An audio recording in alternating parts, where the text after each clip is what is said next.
Breaking news చూస్తున్నాం. MLC Duvvada Srinivas మరోసారి వార్తల్లో నిలిచారు. దువ్వాడ శ్రీనివాస్ కు పోలీసులు 41A కింద నోటీసులు ఇచ్చారు. వైసీపీ అధికారంలో ఉన్న సమయంలో దువ్వాడ శ్రీనివాస్ పవన్ కళ్యాణ్ ను విమర్శిస్తూ కొన్ని వ్యాఖ్యలు చేశారు. ఇదే క్రమంలోనే జనసేన అధినేత పవన్ కళ్యాణ్ కు చెప్పు చూపిస్తూ వివాదాస్పద వ్యాఖ్యలు చేశారు. దీనిపై జనసేన కార్యకర్తలు దువ్వాడ శ్రీనివాస్ మీద పోలీసులకు ఫిర్యాదు చేశారు. ఈ ఫిర్యాదు ఆధారంగా కేసు నమోదు చేసిన పోలీసులు విచారణకు రావాలంటూ దువ్వాడ శ్రీనివాస్ కు 41A నోటీసులు ఇచ్చారు.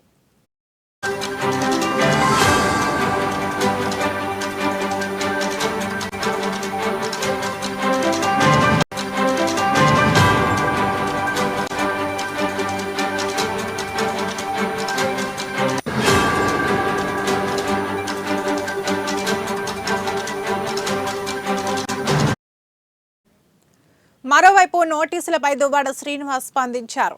ఎన్ని నోటీసులు ఇచ్చినా భయపడేది లేదని స్పష్టం చేశారు.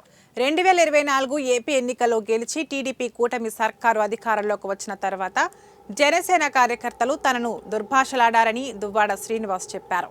తిడుతూ పోస్టులు పెట్టారని, కారును తగలబెడతాం, చంపేస్తామని బెదిరించారని ఆరోపించారు. జనసేన కార్యకర్తల బెదిరింపులపై తాను పోలీసులకు సాక్ష్యాధారాలతో సహా ఫిర్యాదు చేశానన్న దువ్వాడ శ్రీనివాస్ కేవలం FIR నమోదు చేసి వదిలిపెట్టారని ఆరోపించారు. 2 ఏళ్ల కిందట తాను చేసిన వ్యాఖ్యలకు పోలీసులు 41A నోటీసులు ఇచ్చి అరెస్టు చేసే ప్రయత్నం చేస్తున్నారన్న దువ్వాడ శ్రీనివాస్ జనసేన శ్రేణులపై తాను పెట్టిన కేసును ఎందుకు పట్టించుకోలేదని ప్రశ్నించారు.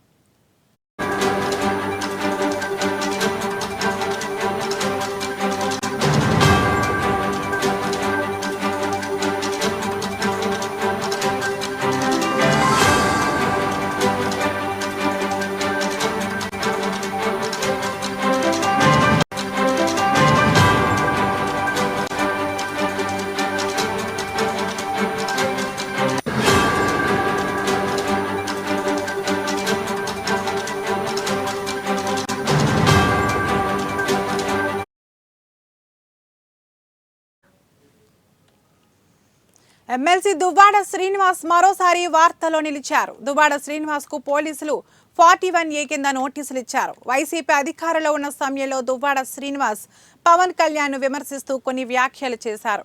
ఇదే క్రమంలోనే జనసేన అధినేత పవన్ కళ్యాణ్ కు చెప్పు చూపిస్తూ వివాదాస్పద వ్యాఖ్యలు చేశారు. దీనిపై జనసేన కార్యకర్తలు దువ్వాడ శ్రీనివాస్ మీద పోలీసులకు ఫిర్యాదు చేశారు. ఈ ఫిర్యాదు ఆధారంగా కేసు నమోదు చేసిన పోలీసులు విచారణకు రావాలంటూ దువ్వాడ శ్రీనివాస్ కు 41A నోటీసులు ఇచ్చారు.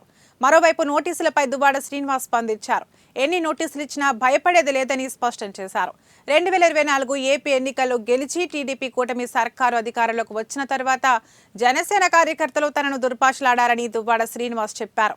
తిడుతూ పోస్టులు పెట్టారని, కారును తగలబెడతాం, చంపేస్తామని బెదిరించారని ఆరోపించారు. జనసేన కార్యకర్తల బెదిరింపులపై తాను పోలీసులకు సాక్ష్యాధారాలతో సహా ఫిర్యాదు చేశానన్న దువ్వాడ శ్రీనివాస్ కేవలం FIR నమోదు చేసి వదిలిపెట్టారని ఆరోపించారు. 2 ఏళ్ల కిందట తాను చేసిన వ్యాఖ్యలకు పోలీసులు 41A నోటీసులు ఇచ్చి అరెస్టు చేసే ప్రయత్నం చేస్తున్నారన్న దువ్వాడ శ్రీనివాస్ ఆరోపించారు. జనసేన శ్రేణులపై తాను పెట్టిన కేసును ఎందుకు పట్టించుకోలేదని ప్రశ్నించారు.